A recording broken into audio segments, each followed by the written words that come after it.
Hello, everyone. Joe Rodriguez here with another St. Joseph chat. And today I have the honor of having Aaron Joseph, St. Joseph Apostle number one. Aaron, thanks so much for joining. No, thank you, Joe. I appreciate the invitation. Yeah, it's such a pleasure to have you. So we're going to jump right into it. You love our patron so much that you changed your last name legally to Joseph. Can you tell us about that? Yeah, so I entered the church back in 1990, actually on December 8th, 1990. And then I discerned religious life in 92, 93 with a few different communities. And, in some of these communities, as we know, some traditional communities, they take a new name. And, um, and so, basically I was just, when I was discerning with these communities, I was just known as Brother Aaron. And and then I noticed that like one time I was sorting mail and I noticed that, Brother Elias was known by, and I'll just throw out a name as John Smith in the world. And, he would still get mail as John Smith, even though, his brother Elias. And when I was sorting the mail, I was thinking, if I ever did take a new name, I would want to do it legally. So it was just a thought. And then my pre-spiritual director, who Father Stanley Smolensky, Mhm. once in a while we would talk about, our own spiritualities, and we would talk about, what we would do if we were to take a new name. And so, we both knew that, I would take, Aaron Joseph. And then one day after morning mass, I went into the rectory and he comes out into the kitchen and he's like, it's all set. And I'm like, well, what's all set? He says, I asked the pastor if we could call you Brother Aaron Joseph. Oh, And at the yes. time when he said it, it just didn't feel right. Sometimes you have these ideas and then once, something goes to initiate something and so, the pastor said, that's okay, just put it in the bulletin. So they put it in the bulletin, and it was funny because our school principal at the time, she didn't like the idea because, my vows were private vows. They were public vows. I wasn't part of a church approved, Okay. association. So, and then actually somebody called up the chancery and complained. So, Oh, so brother. Father Stanley mentioned it to me. I won't get into more detail about it, but he just mentioned it. And when he mentioned that somebody had complained, I kind of blurted out, "Well, I'll just do it legally." But then I quieted down and I said, "Well, Lord, only if you want it to happen. Your will be done." And Right. then later on, I was nominated for a school volunteer of the year for the archdiocese. Every school has two. For our parish school, I was nominated this one year, and so the church secretary was putting it into and she put it in as my last name used to be Brooks, and she put it in like Aaron Joseph and in parentheses Brooks, and I'm like. And she showed it to me and I'm like, oh, I hate that. It sounds like you're half in and half out. And she immediately just said, well, you can change it legally. Now, I had never told her, the backstory, which had just given you. And so I just listened. And Mhm. she had a situation where one of her children had to go through a process, with somebody. And so she was aware of how to go through the legal means of changing a name. Mhm. And I remember the day only because, everything kind of fit into the place afterwards. And so it was September 30th of 1996. Not that the year matters, but um and uh and so she's like, we'll call up the probate court and find out, how long it will be before your hearing. And I'm like, oh, you have to have a hearing, and then I found out that you have to have $100 filing fee. And so at the time I was living at home with my foster father. I grew up as a ward of the state, three foster homes, two institutions. And so I still, even though I was at that time I was 34, yeah. And but I was still, living at home. And so I called up my foster father and kind of begged him for $100 because I wasn't working. I was just volunteering. You Hmm. know, I'd made private vows back in 1995, and so I was just helping out at my parish while I was still discerning, you know, what God wanted me to Right. do, and so the next day, um, you know, the secretary and I went down to the probate court, and I was given the application, and I filled out the application and handed the secretary the $100 bill, and and so I asked her. I said, "Well, you know, can you tell me when the hearing might be?" And you know, and the thing is, when I found out that, you know, I'm sorry, when I did call the probate court the day before, she said that it would probably be like 3 weeks. And so I was looking at the liturgical calendar because I believe God works with that. And I was thinking, well, in 2 weeks would be Saint Teresa of Avila. That would be great because she loved Saint Joseph as a father. Right. And you know, looking at other various dates, and but I thought that would be the most ideal. And and when I, you know, that day when I handed in the application and $100 fee, and I asked the secretary, and she's like, "Well, we'll mail it to you." And I'm like, "Pretty please," you know, just. And so she just, you know, flipped over her calendar, and she's like, "Well, on October 15th, we're wide open." And so, you know, usually when I tell the story, I say, you know, on 10:15 at 10:15, I was legally known as Aaron Joseph. So it was really cool. But you know, you can see divine providence in it. And at least I think so. So Oh, absolutely. That's wonderful. So, do you think you would have changed your last name legally had it not been challenged in the church bulletin? no, no, I wasn't. Even though Father Stanley and I talked about these things, you know, Mm, it was just kind of an identity that, you know, we thought about related to our own spiritualities and, you know, the things that we mhm. valued and relationships that we valued. But no, no, it made me do it basically, you know, as it were, you know, because I wouldn't have just, you know, woke up one day and said, I'm going to do this. It was, Mhm. you know, the way it happened made it so. Well, it worked out beautifully. Thanks be to God. Yes. And you know, and for my own thought process, I look at, you know, one of the meanings that they say of the name Aaron is one of light or enlightener. And so the way I look at it is, you know, there's a couple meanings that I see. The idea of Aaron Joseph is, you know, one, a son of Joseph, you know, taking Joseph as my family name. And then also the idea of being a light to Joseph. And so that's the way I look at that. But it's more just for myself that, you Mhm. know, like they say, with great gifts come great responsibilities. And so it's just something as a reminder to me that I have to live in such a way, and also, you know, share what I know as far as my apostolate goes, to be a light to Joseph. So, So, something that just came to me, Aaron, in the Old Testament, when they were deciding who the high priest was, his rod blossomed as a sign yeah, from God. And that's traditionally how we say Joseph was chosen to be the spouse of Our Lady. His there, rod there, blossomed. there yes, there is that also. Yeah. So that's a beautiful little connection too with the two names.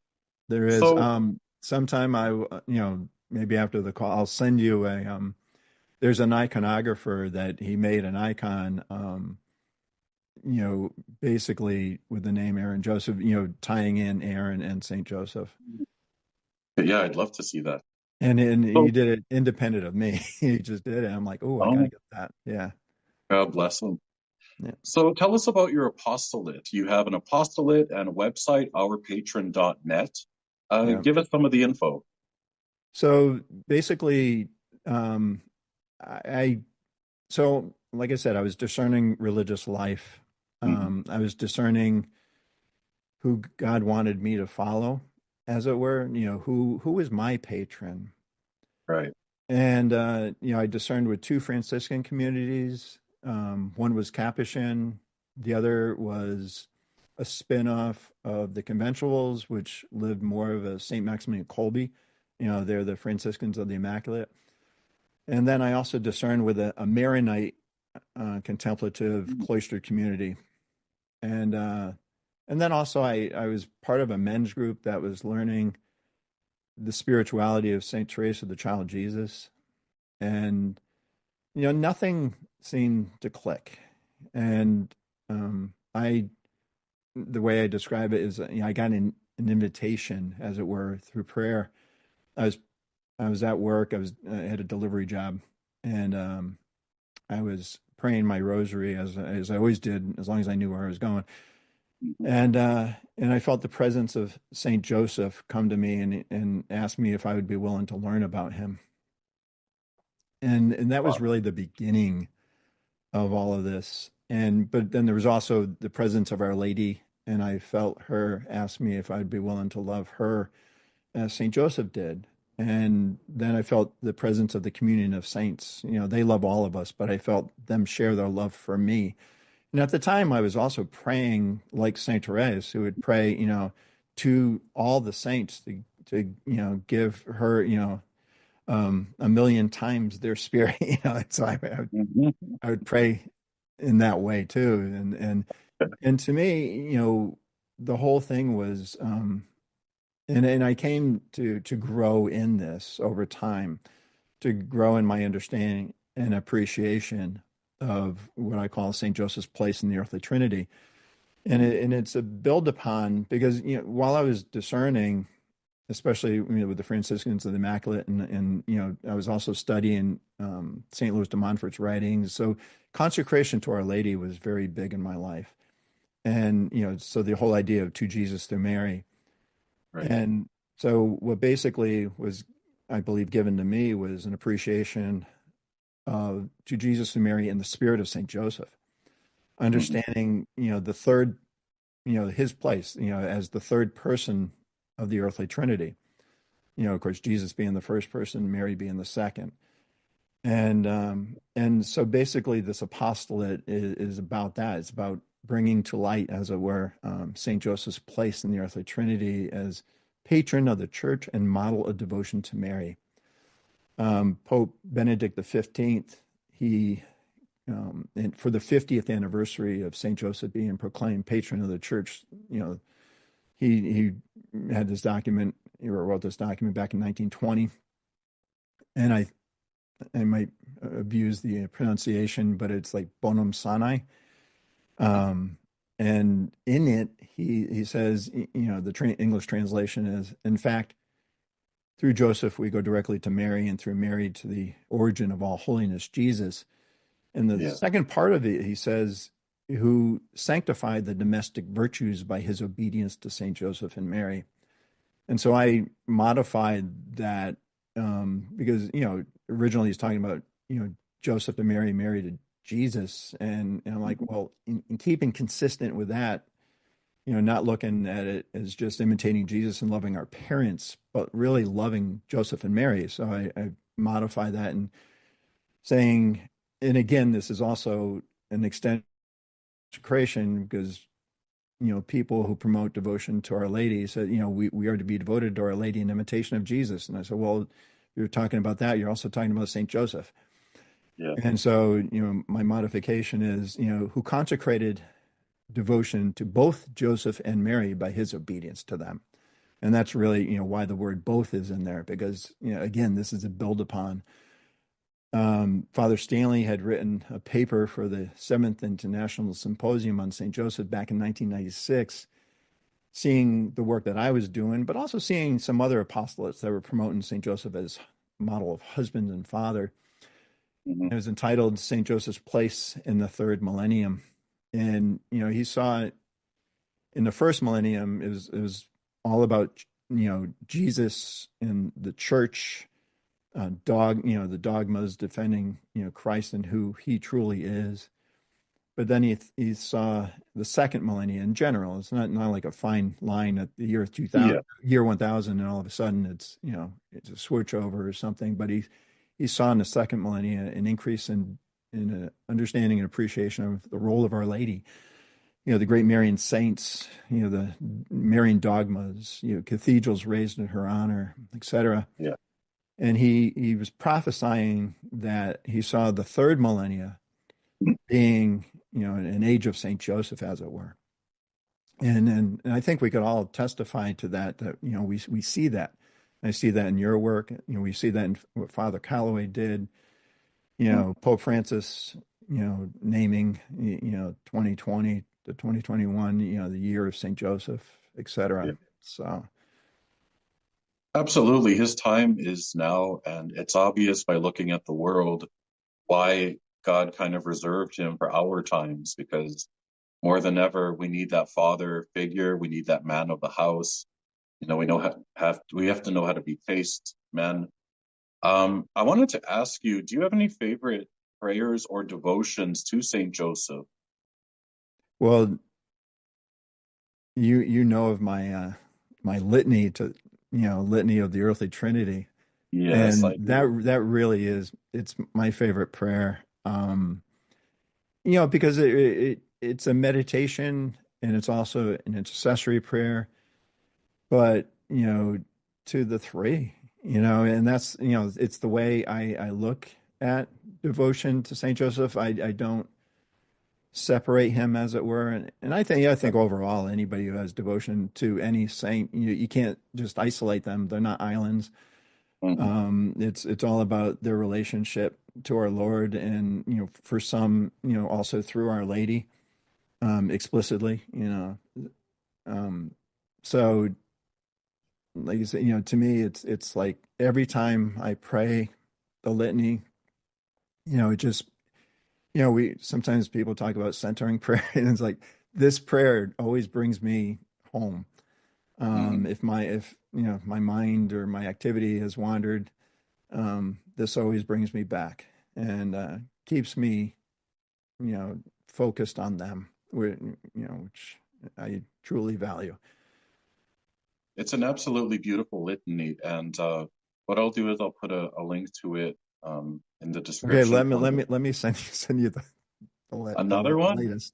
Well, it was shortly after you had posted. Actually, I know it hasn't been tweaked since then, but there was two lines that I tweaked, and basically it was like the first one of Jesus, where I added, like, "Oh Jesus, you are the way and the truth and the life," because I thought, when I was beginning that section, I thought just to say Jesus, the way and the truth and life, I thought it was just too abrupt. So I added, "Oh Okay. Jesus." And then there was one line in the St. Joseph where, I mentioned, Jesus loved you. And then I put, just man who loved the new Eve as his father in spirit. Pray for Mhm. us, because it just, I don't know. It was just something I thought was important. Just to wrap it around the idea that Jesus loved you as his father in spirit, but, emphasizing, loved you, just man who loved the new Eve. It's. Yeah. Well, So it is a very powerful litany, and the amount of reflection and meditation that happens while you're praying it, I mean, it's absolutely beautiful. It's not just a dry litany. It's no, something that you have to invest yourself in when you're praying it. And it's it's just so inspiring and so theological. Like I love it. yeah. So Well, thanks be good. Thanks be to yes. God. Yes. So I'm glad that you came up with that. Um, No.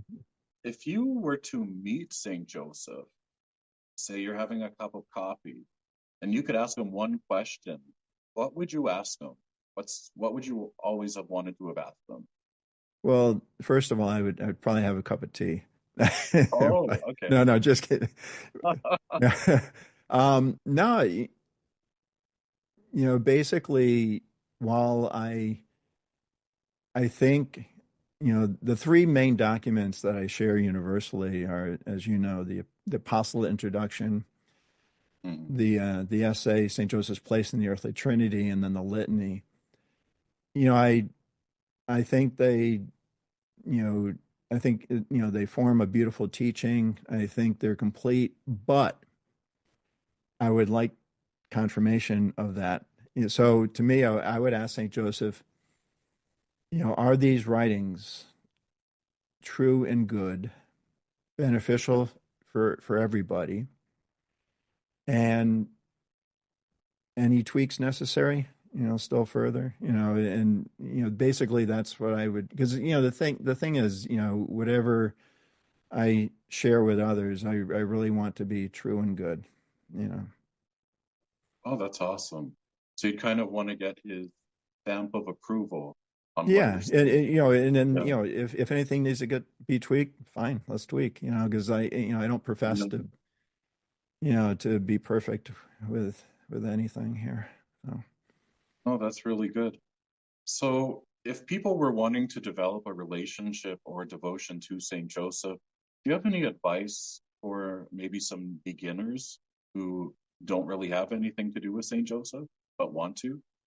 Well, like I said, I believe in these three documents, and and I believe in the universality of what is expressed here. While some, especially men, may be husbands and fathers, and they may look at that aspect of their lives also in devotion to Saint Joseph. This is still the universal way, or a universal way of looking at devotion to Yeah. Saint Joseph.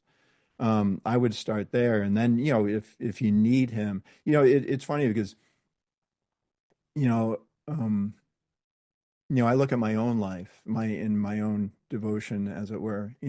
First and foremost, it is this universal, this what I call it, Saint Joseph's unique, universal, and complementary place with Jesus and Mary.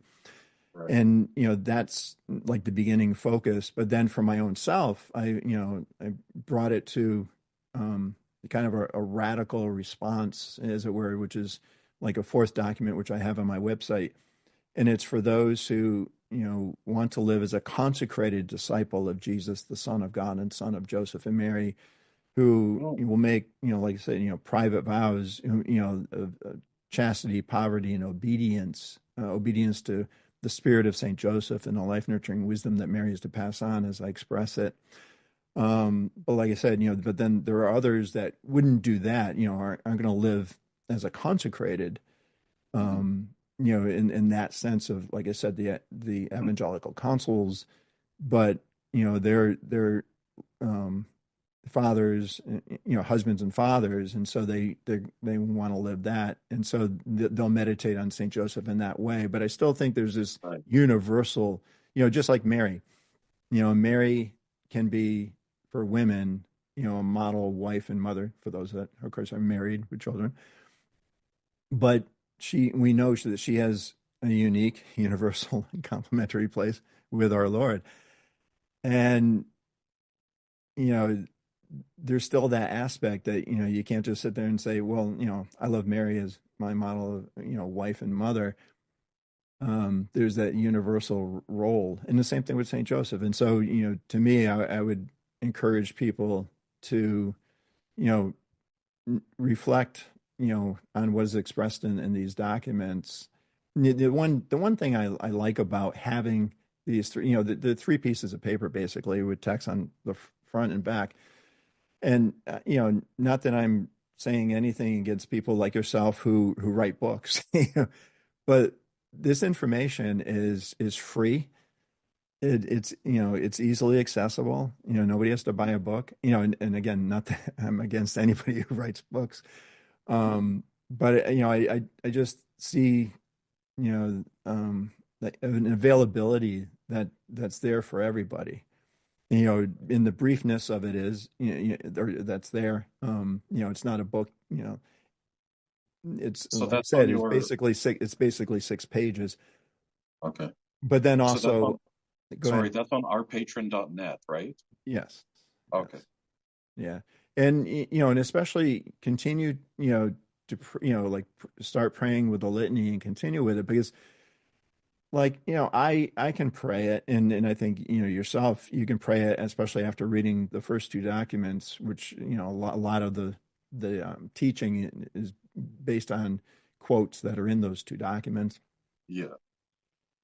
And we can pick it up, but I think sometimes when somebody who is coming cold and is picking this up for the first time, you know and just like with any, people could read a paragraph and they might get, some of the thought of the author, but it just sometimes it takes repeated reading of something, Mhm. and it's the same thing. It's just meditation, and it's like to repeatedly do it over time, asking for guidance. And of course, that's what the intercessory prayer is we're asking our Lord, Our Lady, and St. Joseph to help us understand, their roles and enter into them.